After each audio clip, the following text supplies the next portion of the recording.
Magandang gabi po sa iyo, Sir Pipi. Lalong-lalo na po sa lahat ng inyong mga tagapakinig.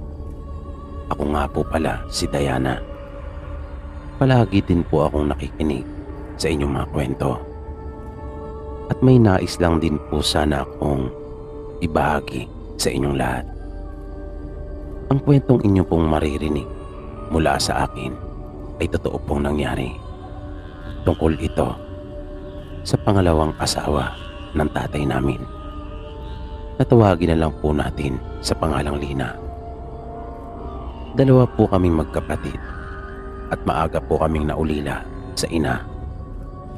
Nagkasakit po kasi ng maluba ang nanay namin noon. Mga bata pa kami. Ilang taon din naman bago nag-asawang muli ang tatay namin. Masaya ang buhay namin noon. Kilala ang pamilya nila tatay doon sa probinsya namin dahil sa dami ng lupa na pagmamay-ari ng kanyang mga magulang. Mag-isang anak lang kasi si tatay nila lolo at lola, kung kaya siyang nag-iisang tagapagmana ng malawak na lupain nila. Pero madalas si tatay na nasa Maynila at doon nagtatrabaho. Ayaw niya kasing mamalagi doon sa probinsya namin dahil sa mahirap ang pera. Wala namang kasing mapapasukan doon. Kahit isang ang pabrika ay wala.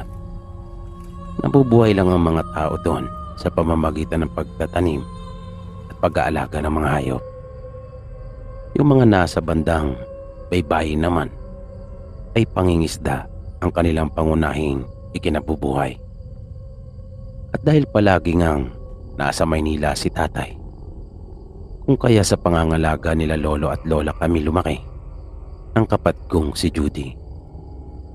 Buwanan kung umuwi noon si tatay. Kung minsan nga ay inaabutan pa ng 2 buwan bago ito makauwi.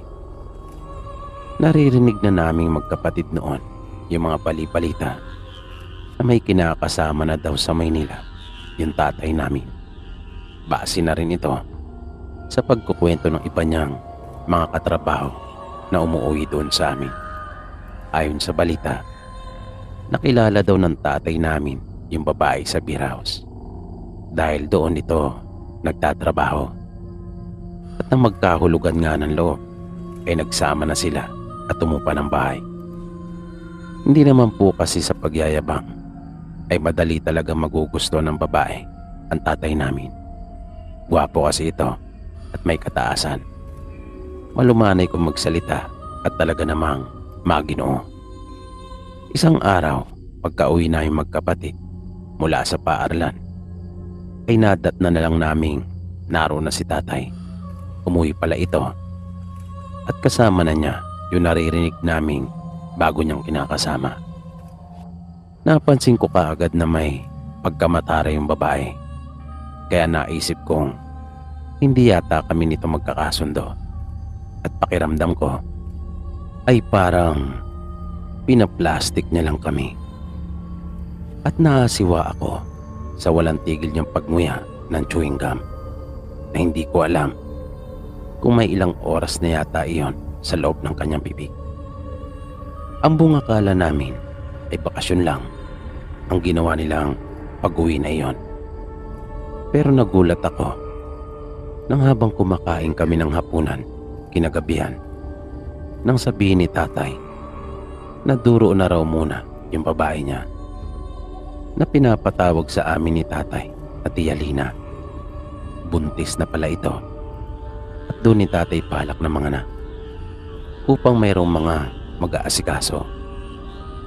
At makalipas nga ang 2 araw ay bumalik na si tatay sa Maynila. At naiwan nga doon sa amin si Tia Lina. Sa paglipas ng mga araw ay napapansin kong kumikilos naman siya sa loob ng bahay. Madalas nga niyang pinapatigil si lola kapag nakikita niya itong may ginagawa. Palagi niyang inaagaw kay lola yung mga hugasin. At kahit pagwawalis sa bakuran, kapag kanya itong nakita ay kagad niyang inaagaw yung walis. Kaya pa naman daw niya dahil maliit pa lang ang kanyang tiyan. Pero ang akala ko nung una ay baka nagpapasiklab lang ito. Nagpapasikat at nagpapalakas. Napakitang tao lamang ang lahat. Pero nagkamali ako. Hindi naman pala talaga ito mataray. Dahil lang pala iyon sa paraan ng kanyang pag-aayos. Kasi sinasadya niya raw iyon para hindi siya basta-basta bastusin ng sino mang kalalakihan doon sa kanyang pinagtatrabahuan. Kaya ganun daw talaga siya mag-ayos at mag-makeup. Pati para ng pagkakaahit sa kilay niya ay talagang mataray. At hindi naman niya itinanggi sa amin na sa beer house nga talaga siya nagtatrabaho. Kahera siya doon at hindi talaga tumitable sa mga customer. Ewan ko lang kung totoo yung sinasabi niya sa akin noon. Pero tingin ko, wala naman ang dahilan para magsinungaling pa siya tungkol doon. Dahil hindi naman na big deal ang ukol sa bagay na yon. Pero nang i-request daw siya ni tatay, ay nagpaunlak siya. Sa unang pagkakataon, ay pumayag siyang maupo sa tabi ng customer. Hindi nga rin daw niya alam kung bakit. Pero naisip ko nung mga oras na iyon habang nagkukwentuhan kami ni Tia Lina na kaya pala may mga pagkakataong kailangan namin ng pera para sa mga bayarin at gastusin sa bahay, ganoon na rin sa aming eskwelahan, ay nagkukulang si tatay ng pagpapadala. Palagi pala itong nasa beer house. At ayaw na rin ito mismo sa paglalahad ni Tia Lina. Regular daw nilang customer si tatay, maging ang mga katrabaho nito. Na halos lahat ay pang mga taga sa amin din. Si tatay ang nagbabaker, nagpapasok sa kanila doon sa kumpanya. At habang lumilipas pa yung mga araw, ay napapatunayan kong totoo ngang masipag si Tia Lina. At nalaman ko rin kung bakit. Dahil laki pala talaga siya sa hirap. Marami silang magkakapatid. Buti na nga lang at nakapagpamaynila daw siya kung nagdadalaga pa lamang. Kung kaya naagapan pa niya at naingatan ang maganda niyang kutis at taglay na kagandahan. Kung hindi, ay siguradong nasunog na rin sa initan ang kanyang balat doon sa kanilang probinsya. Tulad na lamang ng nangyari sa kanyang mga pinsan at kapatid. Maganda talaga si Tia Lina. Artistahin na mukha nito. At ang ganda din ng hubog ng kanyang katawan. Kaya nga kahit buntis ito at madalas na nakadaster, ay talaga namang lumilitaw pa rin ang kanyang kaseksihan at kagandahan. Kaya hindi talaga malayong mahulog ang tatay ko sa kanya. Kaya hindi na rin ako nagtataka kung bakit ibinahay na kagad ito ni tatay. At mabilis na nagpasyang sila ay magsama.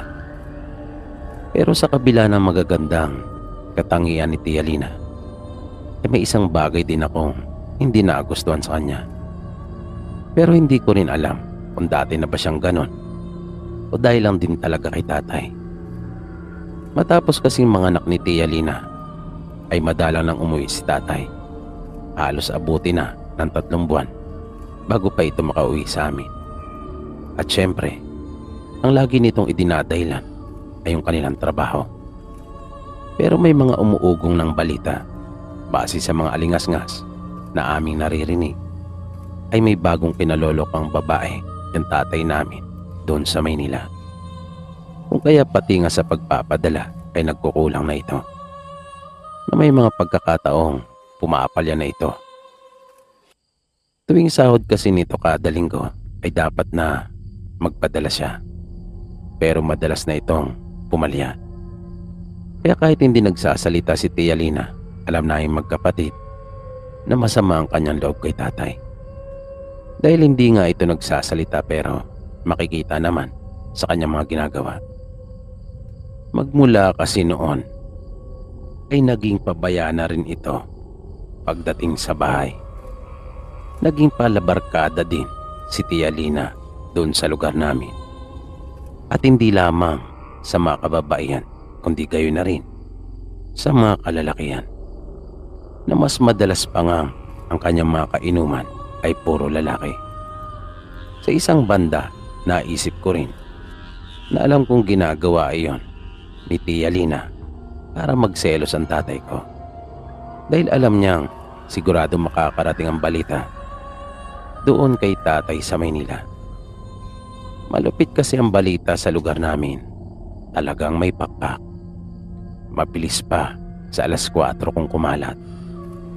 At dito na nangyari yung nakakatakot na kababalagan sa buhay namin.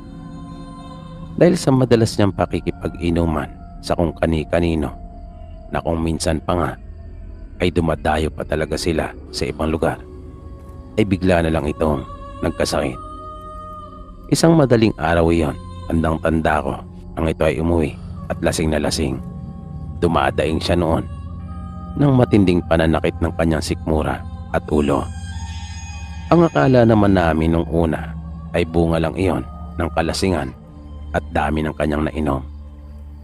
Pero kasabay noon ay napapansin naming nagiging bayolente din siya. Pero inakala naman naming dala lang iyon marahil ng kanyang problema pagdating kay tatay. Madalas na naninigas ang kanyang mga daliri at parang gusto nitong mangalmot kapag nagagalit. Nanlilisik din ang kanyang mga mata, na kung minsan kapag sobrang galit niya, tumitirik ang mga iyon habang tumitingala siya. At magsisimula ng tumulo ang napakaraming malapot na laway nito mula sa kanyang bibig. At magmimistula itong aso at gagapang sa sahig. At kahit anong pagpapakain ang gawin namin sa kanya, ay hindi talaga nito iyon ginagalaw. Kaya nga nagpasya na si Lolo nung huli. Napatingnan na si Tia Lina sa isang manggagamot. Kung kaya isang araw, maaga pa, ay pinunta na ni Lolo yung kanyang pamangkin na manggagamot dun sa kabilang bayan. At kanyang isinangguni ang kalagayan ni Tia Lina. Kaagad naman itong nagpunta sa bahay namin at kanyang sinuri si Tia. At nalaman namin na nahawaan na pala ito ng aswang. Sabi pa ng pamangkin ni Lolo, pinadaan sa inumin yung laway na siyang pinanghawa kay Tia Lina. Sinubukan naman itong gamutin ng pamangkin ni Lolo at napanatag kami nang sabihin nitong magiging maayos ng lahat. Babalik na rin sa dati si Tia at makakapamuhay na uli ito ng normal. Kung kaya hindi na rin namin ipinaalam pa kay tatay yung nangyari. Naisip naming mas mabuti na rin yon para hindi na ito mag-alala pa. Tutal naman ay gagaling na at babalik na sa normal si Tia Lina. Pero ilang araw nang nakakaraan ay hindi pa rin ito kinakain yung pagkaing ibinibigay namin sa kanya. Kinulong na kasi namin ito sa kwarto dahil nga may mga pagkakataong nagwawala pa rin ito. Nasabi ng pamangkin ni Lolo, yun yung mga sandaling sinusumpong ito ng kanyang pagkaaswang noon. Kaya kahit sinabi niyang gagaling na si Tia at babalik na ito sa dati, ay hinayaan pa rin namin itong naroon lang sa kanilang kwarto. Kami na rin ang nag-alaga sa kanilang anak at nasa kwarto ito nila Lola. At yun na nga, kahit anong pagkain na ibigay namin sa kanya ay hindi pa rin ito kinakain. Kung kaya ang laki ng ipinahayat ni Tia, nawala na yung magandang hubog ng kanyang katawan na ang laki ng ibinagsak. At kasabay noon, sa isang iglap ay nawala ring bigla at gumupas kaagad ang kanyang kagandahan. Para siyang natuyong dahon, natuyot ang kanyang katawan. Lubog ang magkabila niyang pisngi at halos butot balat na lamang ang kanyang mga braso. Lumalabas na rin pati ang mga buto ng kanyang tadyang. Kaya binalikan ni Lolo yung kanyang pamangkin at sinabi yung mga naobserbahan namin kay Tia. Kaya muling bumalik sa bahay yung manggagamot na kamag-anak namin at sinubukang gamuting muli si Tia Lina. Sa pangalawang pagkakataon ay sinabi ng pamangkin ni Lolo na magiging maayos na ang kalagayan ng madrasta ko. At napansin nga namin kalmado na ito bago pa umalis yung kamag-anak naming manggagamot. Pero kinagabihan noon ay hindi pa rin ito kumain nang ibinigay naming pagkain sa kanya. At nung mga hating gabi na habang natutulog na kami, ay bigla na lang akong nagising nang makarinig ng nakakakilabot na tunog. Nagmumula iyon sa silid ni Tia Lina. Lumilika siya ng nakakatakot na ingay. Paulit-ulit iyon at nakapangingilabot na nagtatayuan talaga yung mga buhok ko habang naririnig ang mga tunog na yon. Hanggang sa bigla na lang kumalabog ng malakas na naisip ko kaagad na baka tumakas na si Tia mula sa kanyang silid na nakalabas na ito ng bahay. Kaya nagmamadali akong tumayo at pinuntahan sa kwarto nila sila lolo upang sabihin niyon sa kanila. Pareho na kasing mahina ang kanilang mga pandinig at ganun din yung kanilang mga pakiramdam. Pero nagtaka ako ng paglabas ko ng aking silid ay nakita kong nakabukas na ang kanilang pinto. Kaya naisip ko na marahil ay nagising na rin sila. Pero pagpasok ko ay naabutan ko silang mahimbing na natutulog pareho. At nang tingnan ko yung bunso naming kapatid ay wala na ito sa kanyang kuna. Biglang kumabog na kaagad ng mabilis ang dibdib ko.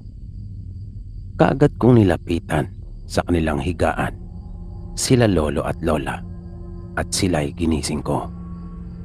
Maging sila ay nagulat at nataranta nang malamang wala na doon yung sanggol. At nang puntahan namin si Tia sa kwarto nito ay wala na rin ito doon. Kaya nagmamadali kami nila lolo. Sinubukan nilang hanapin si Tia habang ako naman ay nagpunta sa malapit naming kamag-anak. Pero yung sinasabi kong malapit ay halos 20 minutos din iyon kung lakarin. Malalayo kasi yung mga bahay doon sa probinsya namin. Nang sabihin ko sa kanila kung ano yung nangyari, ay hindi naman nagdalawang isip yung mga kamag-anak namin na kami ay tulungan. Sinamahan nila ako sa paghanap. Pero hanggang sa inumaga na kami ay hindi talaga namin sila nakita. Kaya nagpasya kaming umuwi na muna ng bahay. Doon na kami nagkita-kita nila lolo at lola. At sila man ay biguri na makita si Tia at ang anak nito. Nag-usap-usap sila lolo at napagkasunduan nilang hanaping muli ang mag-ina matapos na makapananghalian. Sinabi ni lolo sa mga kamag-anak namin na doon na sila kumain habang isa naman ay umalis at nagtawag pa para sa karagdagang maghahanap. Tinulungan ko si lola sa pag-aasikaso ng aming kakainin. Nang malapit ng maluto yung niluto namin ni lola ay bumalik na yung kamag-anak namin. Pero nagtaka kami kung bakit wala naman itong kasama. Halos hindi nito maiyakbang ang mga paa at napakalungkot ang kanyang mukha. Pagpasok niya ng bahay, nakailang tanong na sila lolo sa kanya ay hindi pa rin ito sumasagot. Na para itong natulala. Maya-maya, nang tila may masmasan ay sinabi niyang wala na yung sanggol. May nakakita umano sa mga labi nito kung kaya kanya din iyong pinuntahan at nakita niya ang ilang bahagi ng katawan nito. Kung kaya pala ganun na lamang ang kanyang naging reaksyon. Nakita pala nito ang ilang daliri ng bata. Ganun din yung mga bakas ng dugo sa damuhan at lupa. Kasama na ang ilan pang laman at bahagi ng katawan ng sanggol. Pero walang bakas ni Tia Lina. Hindi nila ito nakita doon. At kahit sinubukan pa namin itong hanapin muli, ay hindi na namin ito nakita pa talaga. Marami ang nagsasabing nabaliw raw si Tia Lina dahil sa hindi nito kinaya ang mga problema pagkat sinasarili niya na walang nahihingaan at napagsasabihan. Kung kaya raw nito nagawa yung kasuklam-suklam na bagay na iyon, dala daw ng matinding depresyon. Pero iba ang nalalaman namin. Ipinaalam din namin kay tatay kung ano nangyari. Alam kong ikinalungkot din niya at hindi nagustuhan. Pero hindi na rin siya umuwi pa.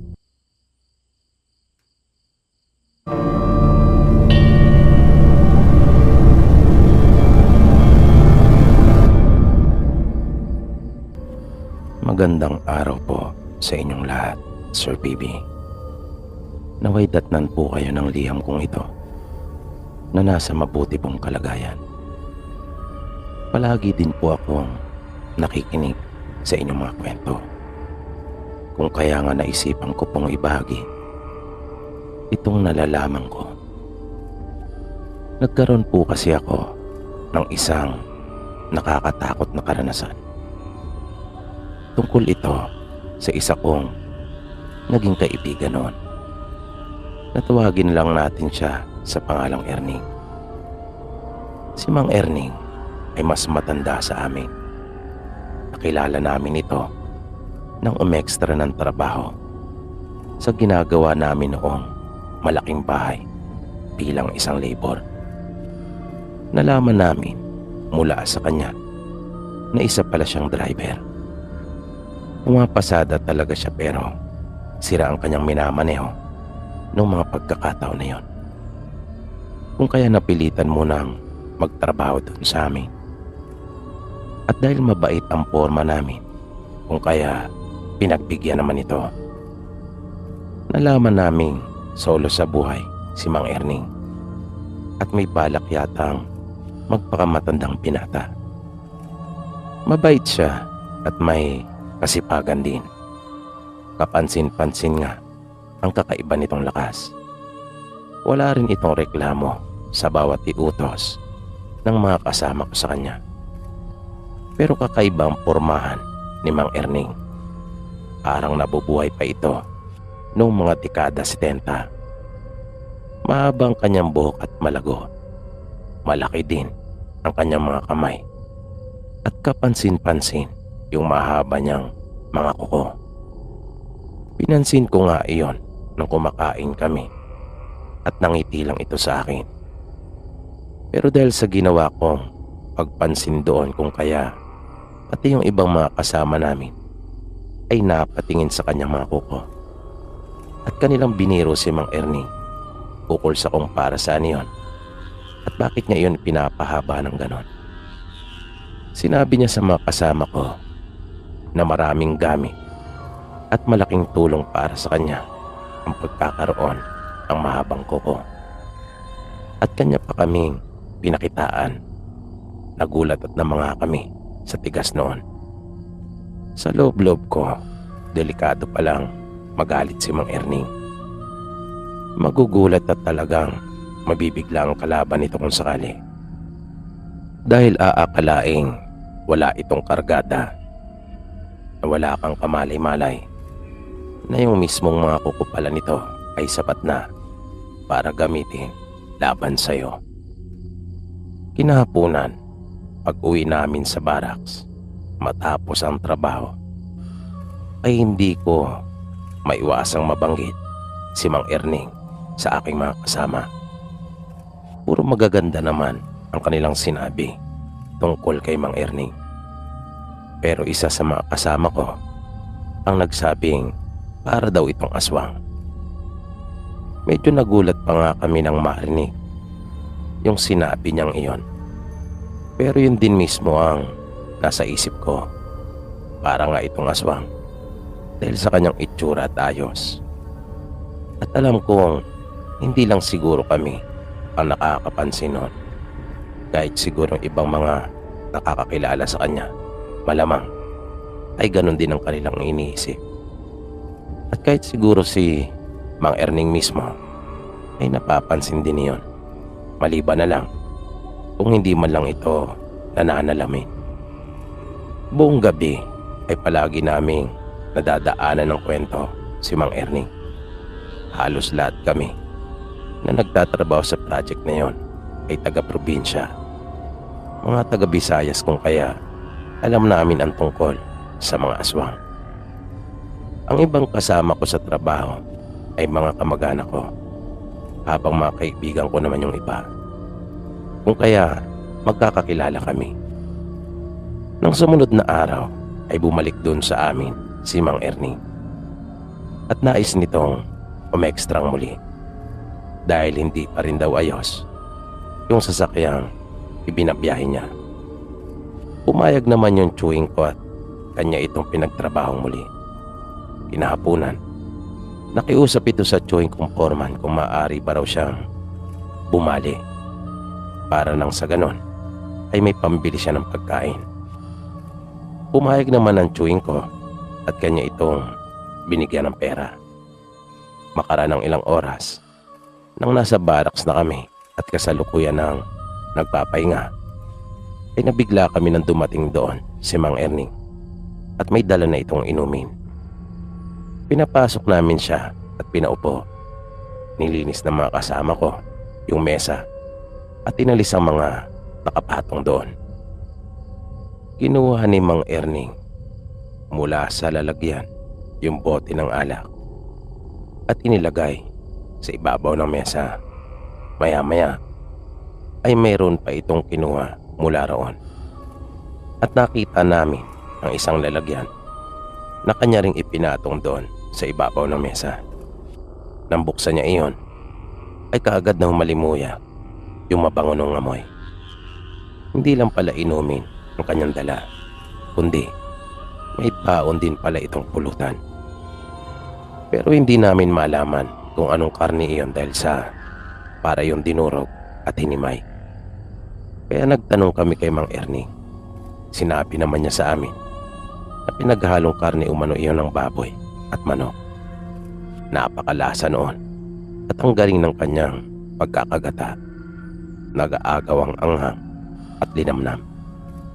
Maya-maya bigla naming narinig ang chewing ko na sinabing tama na raw yung tikim at umpisa na raw yung inuman. Kung kaya inihanda na nila yung mga gagamitin at sinimulan na ngang paikutin yung baso. Kanya-kanya na kaming pwesto. Habang umiinom ay hindi ko talaga maiwasang pagmasdan si Mang Ernie dahil sa kakaibang ayos nito na sa isang banda ay napakaastig kung iisipin ng forma niya. May nakatali pa itong bandana sa kanyang ulo, balbas sarado at mahabang kanyang buhok. At noon ko lang napansin na parang mas mahaba ng kaunti yata kesa sa karaniwang tao yung kanyang pangil.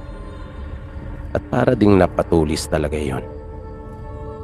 Pero napapayuko na lang ako, sabay mapapailing kapag sumasagi sa isipan kong isang bagay ukol kay Mang Ernie na ito ay isang aswang. Pero walang sino man sa amin ang nagsasabi ng ganon sa harap mismo ni Mang Ernie. Nasasabi lang namin ang ukol sa bagay na iyon kapag kami-kami lang ang magkakaharap. At amin itong napag-uusapan. Hanggang sa bigla na lang may pumansin sa kanyang pangil. Sabi ko na nga ba na hindi lang ako ang makakapansin noon. At hindi talaga nakatis yung kasama namin. At kanyang tinanong si Mang Ernie kung dati na raw ba yon. Dahil parang mahaba daw ito ng bagya kumpara sa amin at dihamak na mas matulis. Ngingiti-ngiti lang namang sumagot si Mang Ernie at pabirong sinabi na mas umahaba pa nga raw ito pagkaminsan. At nagtawanan kaming lahat. Hindi na namin namalayan yung oras. Nagpaalam na ako sa kanila na mauuna nang matulog dahil sa tinamaan na ako.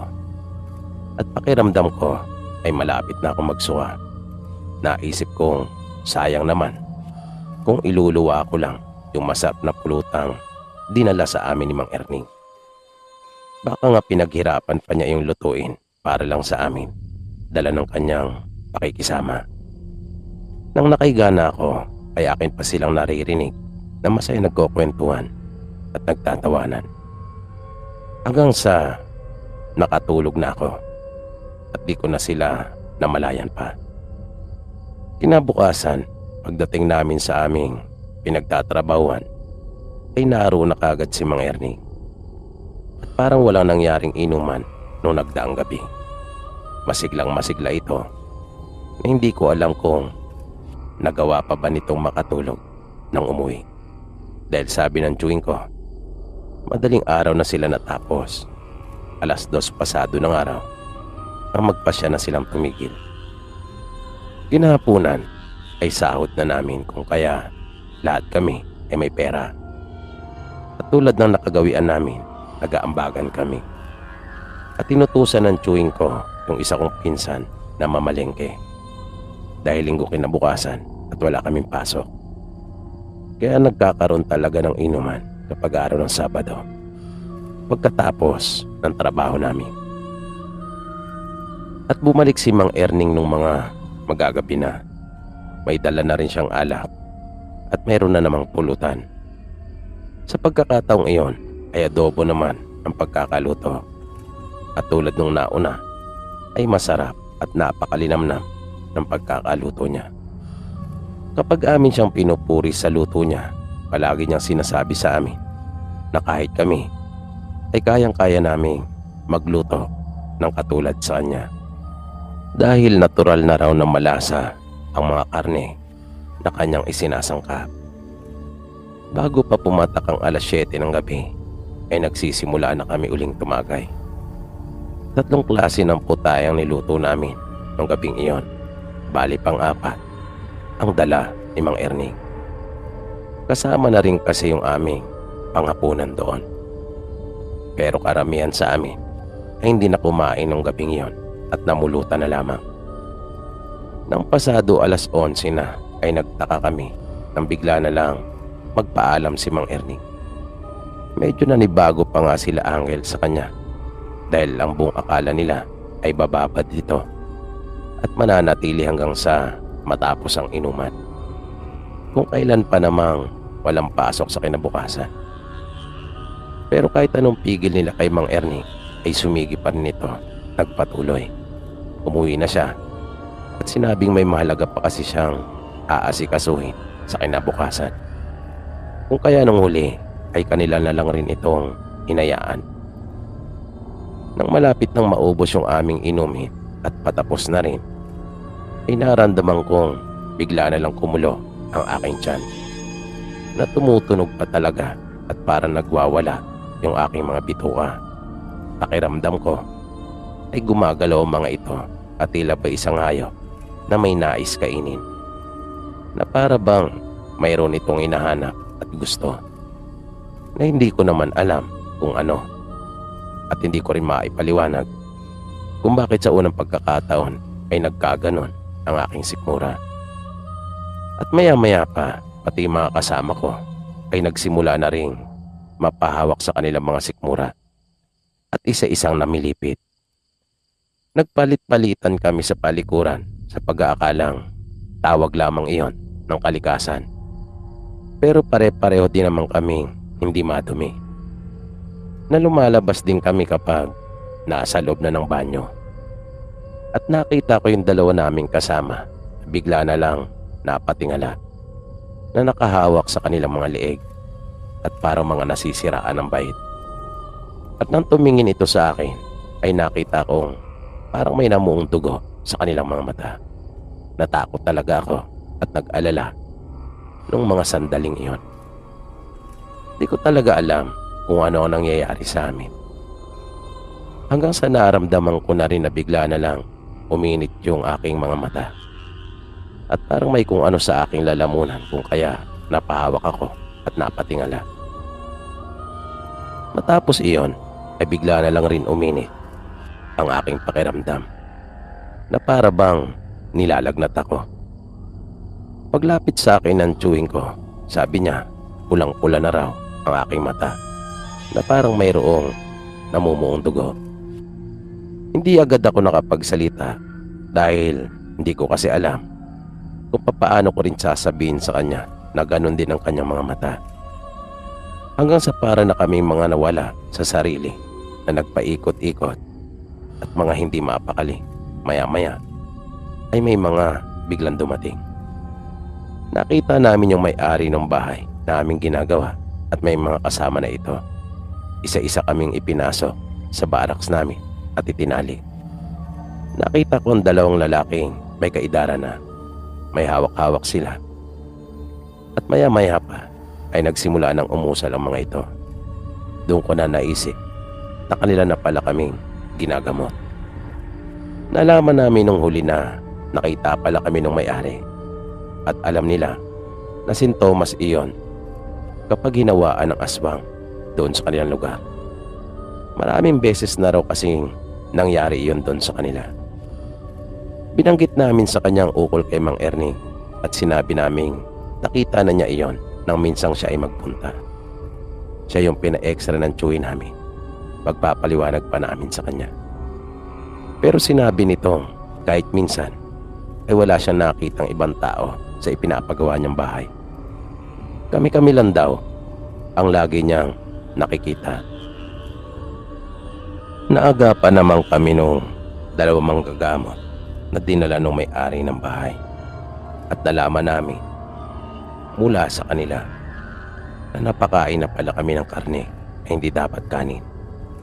Kaya palang pagkakasabi sa amin ni Mang Ernie ay dati na raw malasa yung mga karneng kanyang isinasangkap.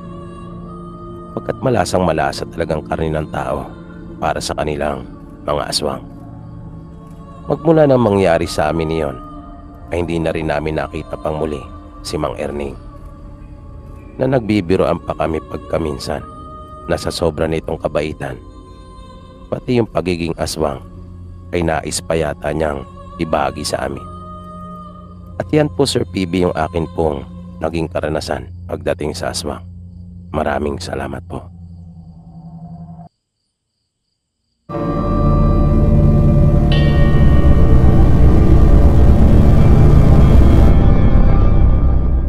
Magandang gabi po sa inyong lahat, Sir PB. Ako nga po pala si Ella. At itong ibabahagi ko pong kwento sa inyo ay totoo pong nangyari noon doon sa aming probinsya. Tungkol po ito sa naging karanasan naming magpinsan. Magkasundo po kami ng pinsan kong si Jonah. Sa aming magpipinsan ay kami talaga ang close. Halos magkaedad lang kasi kami at pareho din kami ng mga nakakahiligan noon. Palagi kami magkasabay pumasok at ganun din sa pag-uwi. Siya ang itinuturing kong matalik na kaibigan at ganun din naman ako sa kanya. Ako din ang itinuturing niyang matalik na kaibigan. Pero simula nang mamatay ang tatay nila na kapatid ng nanay ko, ay dito na nagsimulang maging magulo ang buhay niya at ng kanyang mga nakababatang kapatid. Napuno na sila ng problema dahil makalipas lang ang mahigit isang buwan ay nag-asawang muli ang nanay nila at hindi maganda ang ugali ng napangasawa ng kanilang ina. Hindi ito mabait pagdating sa kanila at ibang tao talaga ang pagtuturing sa kanilang magkakapatid. Bagay na kanila namang naunawaan niyon kahit papaano. Pero bukod doon ay marami pa itong masasamang pag-uugali. May pagkamadamot ito at mahilig lang sa pakinabang. Maliban pa sa pagiging lasinggero na palagi nilang pinagtatalunan ng nanay nila Jonah. Ngunit ang pinaka malalang ginawa nito ay nang minsang umuwi na naman ito ng lasing isang gabi at nagising na lamang si Jonah nang maramdamang may humahaplos na sa kanyang hita. Naililis na nito yung kanyang palda. Matagal na pala siyang pinagnanasaan ng amain. Pinagtangkaan siya nitong halayin. Buti na nga lang at nagising kaagad siya bago pa makagawa ng anumang mas mahalay sa kanya.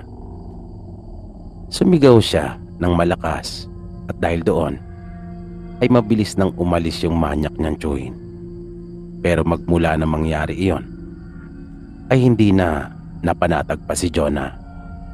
Alam niya kasi na hindi ito titigil hanggat hindi nakukuha ang gusto at naisa sa katuparan yung masamang nasa nito sa kanya. Kaya isang araw ay nagpasya na si Jonah na umalis na lang ng bahay nila. Pero bago niya yung ginawa ay kanya itong sinabi sa akin. Wala naman akong ibang maipayo sa kanya. Hindi ko siya magawang pigilan dahil kahit ako man ang nasa kanyang kalagayan ay baka maglayas na lang rin ako. Pag-uwi namin nung araw na iyon mula sa paaralan ay hindi na siya dumiretso pa sa kanila. Mahigpit ang bilin sa akin ni Jonah na huwag kong ipaalam kahit na kanino kung saan siya nagpunta. Pagpanggap na lang daw ako na wala akong alam. At iyon nga ang aking ginawa. Nang magpunta sa bahay namin, ang nanay niya kinagabihan din noon at hinahanap siya. Sinabi kong hindi ko alam na ang buong akala ko ay nakauwi na ito sa kanila.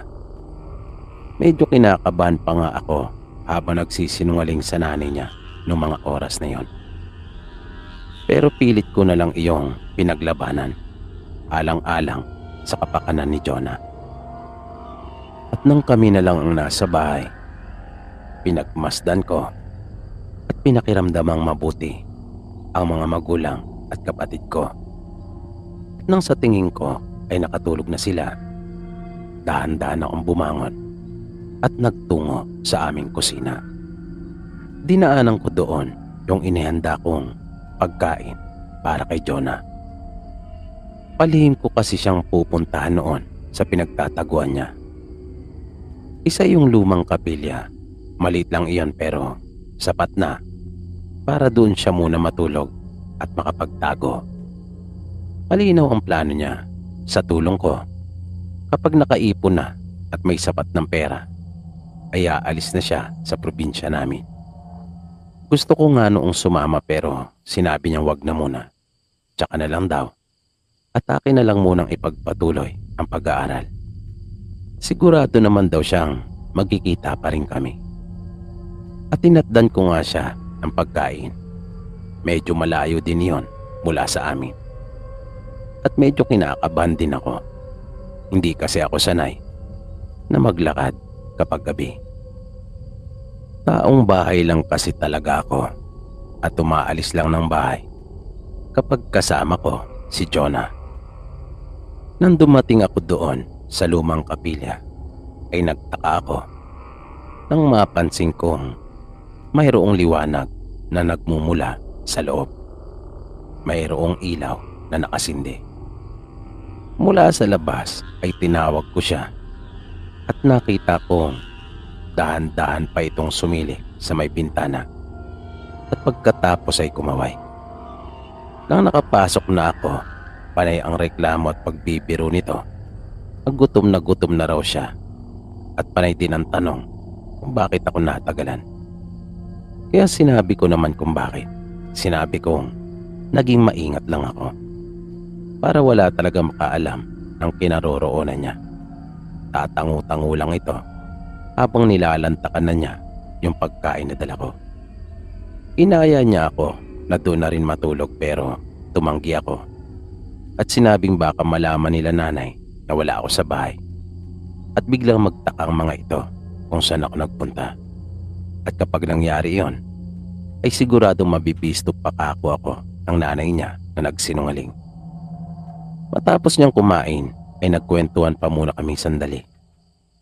At maya-maya pa ay tumayo na ako at nagpaalam na sa kanya.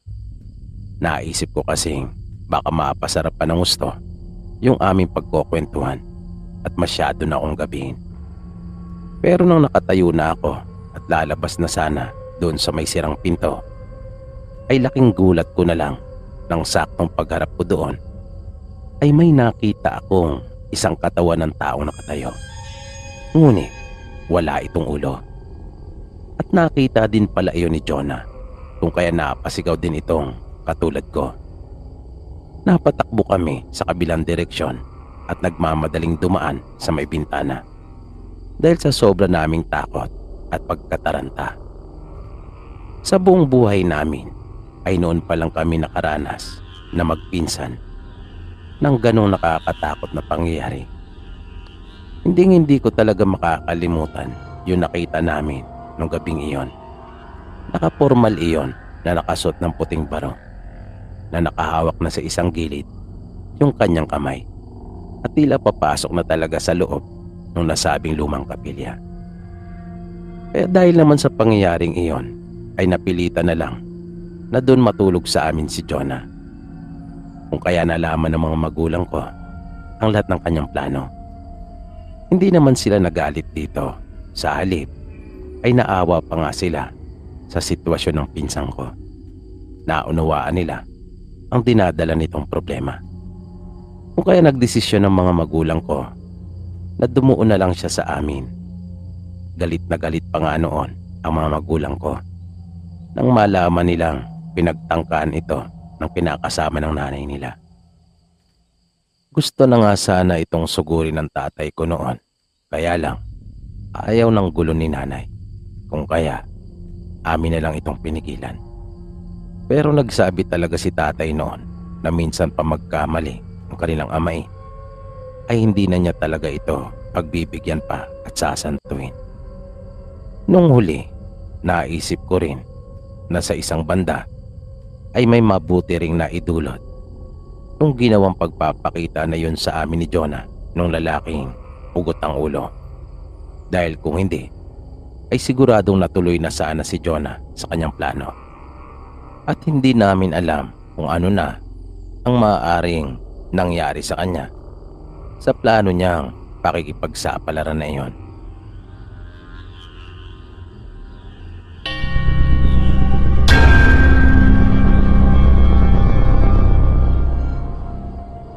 Magandang gabi po sa inyong lahat, Sir Pipi. Itong ibabahagi kong kwento sa inyo ay totoo po nangyari sa pamilya namin. Magdo-12 anyos pa lang ako noon at medyo may kakulitan. Palagi ako noong napapagalitan at napapalo ng nanay ko. Mahilig ako noong lumabas ng bahay at makipaglaro sa mga kaibigan ko. Bagay na laging ikinagagalit ng nanay ko. Solong anak lang po ako, bugtong kung kaya sa labas ko nahanap yung kasiyahan ko. Doon kasi ako may nakakalaro. Ang nanay ko naman po ay lumaki sa isang pamilyang deboto. Marami siyang mga sinusunod noon na nakagawian pa sa kanila. Ay pagka-istrikta si nanay dahil sa may dugo silang Kastila.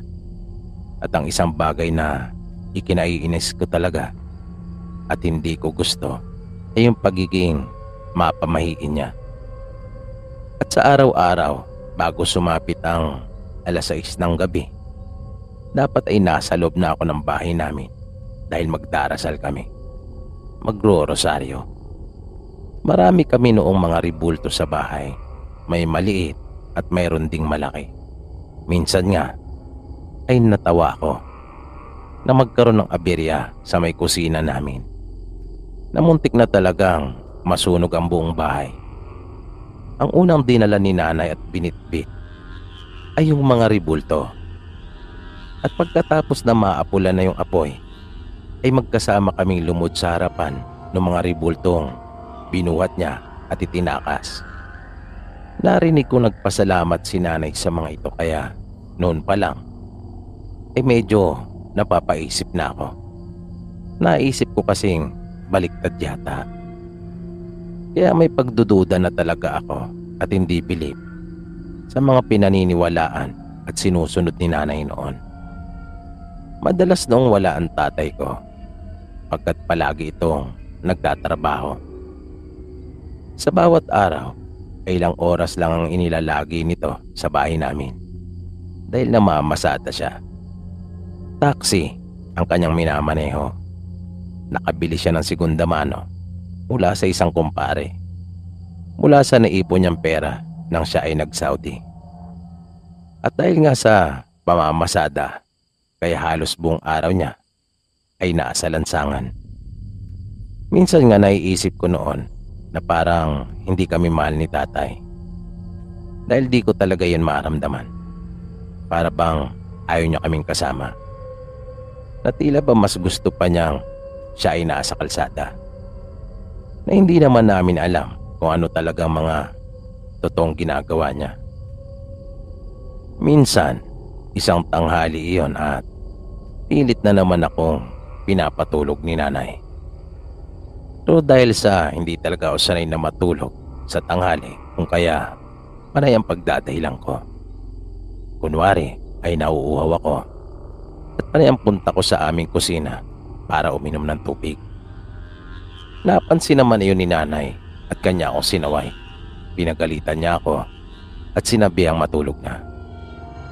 Hanggang sa nabitawan ko yung tasa at nabasag na nang bumagsak sa sahig, ay nagtalsikan talaga mga piraso noon sa iba't ibang direksyon. Agad akong kinabahan dahil alam ko kung ano ang siguradong magiging kasunod noon. At narinig ko na nga yung malakas at matinis na boses ni nanay na talaga namang nakaiirita, pero noong mga oras na iyon ay talaga namang nakakatakot. Maya-maya pa ay nakita kong may hawak na itong sinturon at kanya agad akong hinampas. Kaagad akong namilipit nang tumama iyon sa aking binti. Nakita ko ngang namantal kaagad iyon at pulang-pula. Galit na galit si nanay. Ang buong akala ko ay aabuti na naman ng ilang oras na paluan yon, pero nagtaka ako nang hindi na niya iyon pinasundan pa. At nakita ko siyang lumod sa harap ng altar namin at nanalangin. Napansin kong parang naluluha na si nanay at maya-maya nga ay bigla na lang tumulo ang luha nito. Nagpunta na ako sa kwarto at nahiga. Natakot kasi ako na baka maisipan pa akong paluhin muli. Nakatulog ako. Pagkagising ko, sandali pa akong naupo sa higaan at kinusot ang aking mga mata. Nakita ko mula sa bintana na papagabi na. At biglang pumasok si tatay at kanya akong niyayang magmerienda. Masaya siya habang kinakawayan pa ako. Nag-iinat pa muna ako bago tuluyang tumayo. Kaya nauna na siya ng kaunti sa akin. Paglabas ko, nagtaka ako kung bakit napakaraming tao sa aming sala. Naroon yung mga kamag-anak namin. Napaisip ako kung anong meron. Baka kasi may okasyon. Pero wala naman akong matandaang may magaganap na selebrasyon o handaan nung araw na yon. At maya-maya pa ay nakita ko na yung ibang mga pinsang ko na papalapit na sa akin. Malulungkot sila at kanila akong inakbayan, habang yung iba naman ay nayayakap ako. At naiyak na ang iba sa kanila. Sabay nagulat ako nang sabihin ng isa kong pinsan na wala na si Tito. Ang bait-bait pa naman daw nito sa kanila. Napatanong akong bigla kung sino yung tinutukoy niya na tito namin na wala na. Tinitigan nila akong lahat. Sabay sinabi ng isa na wala na raw ang tatay ko. Na-aksidente daw ito. Wasak na wasak ang sasakyan at hindi na umabot pang buhay sa ospital. Pero kakakita ko pa lang sa kanya na masaya at niyaya pa nga akong magmerienda. Hinahanap ko si nanay pero wala ito at naroon pa raw sa punerarya. Pagdating ni nanay, tahimik lang ito at hindi man lang ako nilapitan. Naroon lang ako sa isang sulok, mugto ng aking mga mata, bunga ng kakaiyak. Kinagabihan noon sa lamay ay narinig kong ikinuwento ng nanay ko ang tungkol sa tasa na aking nabasag. Sinubukan pa raw niyang magdasal. Pinagdasal niya ang tatay ko pero wala nangyari. Hindi na raw niya naisalba pa. Ako ang sinisisi ng nanay ko sa pagkawala ni tatay. Naalaman ko rin na kaya pala ganun na lang ang pagsusumikap ni tatay ay dahil may lupa't bahay pala itong kinukuha at nagsisimula na niya itong hulugan. At may binabayaran din pala siyang educational plan para sa akin. Ibang iba sa iniisip ko na ang buong akala ko ay hindi niya ako mahal at baka may ibang pamilya nang inaasikaso at inaalagaan. Pero hanggang ngayon ay hindi pa rin naman ako naniniwala sa mga pamahiin. Hindi dahil sa nais kong maialis ang sisi sa akin bunga ng pagkawala ng tatay ko, kundi dahil hindi ko talaga maunawaan kung ano ang koneksyon ng mga ito. Halimbawa na lang, yung koneksyon ng nabasag na tasa sa aksidente na nangyari sa tatay ko, na para sa akin ay nagkataon lamang ang bagay na yon. Nagkakataon lang yung mga pangyayari. Dito po pansamantalang nagtatapos ang ating programa. At sana po'y inyong nagustuhan ang kwentong ating itinampok sa pagkakataong ito. Sana po ay patuloy niyo pang subaybayan ang mga susunod pa nating kwento. Maraming salamat po at hanggang sa muli.